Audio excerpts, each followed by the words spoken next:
Alo. Yağmur. Bəli. Mən onu atıram şəkli. Bir dənə bax. Sən də bunu aldıq hədiyyəyə bax. Az elə demədə bu necə ağız burnu? Alıb da. Sən necə qızsan? Bu vaxtı gəlib də. Sən kimi qızlara necə dəyər verirlər mənə çatır. İncimə aşkım. Hə nə bir şey hədiyyədir bax da. Nə alıb ki? Mişq alıb da. Əziyyət çəkib gətirib verib hə. Nəyin bəyənmədin? Mən sən dediyin kimi elədim. Hə. Elədim, nədən adı? Glukun içine koydum, yan aşağı saladım. O da yox, nədən adı? Sən düş aşağı, mən də istəmədim. Bunun aşkıcım bir adadı. Hə. Alıb da. Yox, mən dedim ki, bunun ayağı niyə yoxdur? Hə. Əsəbdən gülür. Mən dedim, bunun ayağı niyə yoxdur? Dedi, bir yarısı səndə qalsın, bir yarısı bu poydu, yəni əsəbləşim. Cadı deyil. Az belə cadı deyil. Mən də fikirləşdim, belə əlimi zadı saldım, heç nə yoxdur içində. Necə yarısı söndü, qasın yarısı möndü? Mən də soruşdum, dedim ki, onun ayağını niyə Bir dənə bu mişqanı gətirib. Mişka bir də o gülür. Hə, gətirib də nə istəyirsən ki? Az bəlkə yolda qırıb eləyib, palet eləmir. Mişka çox gecədir ki, burası bu Bu ayağı. yeri yolda qırıb eləyib, palet eləmir də, elə deyir. Heç olmasa ayağımı qoyardı, tikərdim.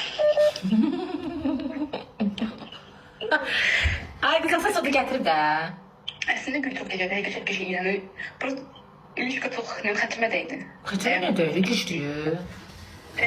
Aziz faz yolda qopardıb, palet eləmir. Yox, qopardı ya. Bilə eləmir də, qopub ayağı. Hə, burada dedim, heç olsa qoyardım, tikərdim, yaxşı başa düşürəm o. Heç nə demədi.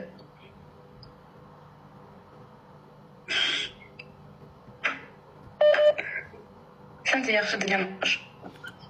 Hə, mişqanı qoy qırağa, gül alıb gətiribsən bu vaxtı.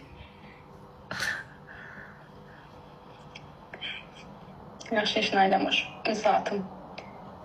Az fikir eləmə, alıb, əsas adı alıb gətirib, Allah haqqı, maraqlıdır. Allah haqqı mən sənə deyirəm, o bilə eləməyib. O yəqin mişqa var da, elə mişqalar alırsan, mən də bir dəfə elini almışdım, qolu qopdu yolun ortasında məndə, Quran haqqı.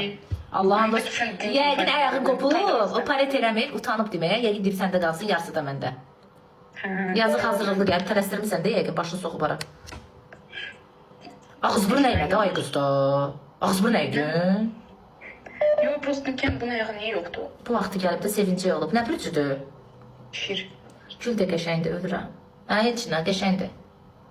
Heç nə yaşayırmışım, çox sağ ol. Ölürəm, sağ ol. Bir yalnız özü bilirəm. Tındır danışmayın, ay qız. Bu vaxtı gəlməyi özü bir böyük jest elə. Ölürəm.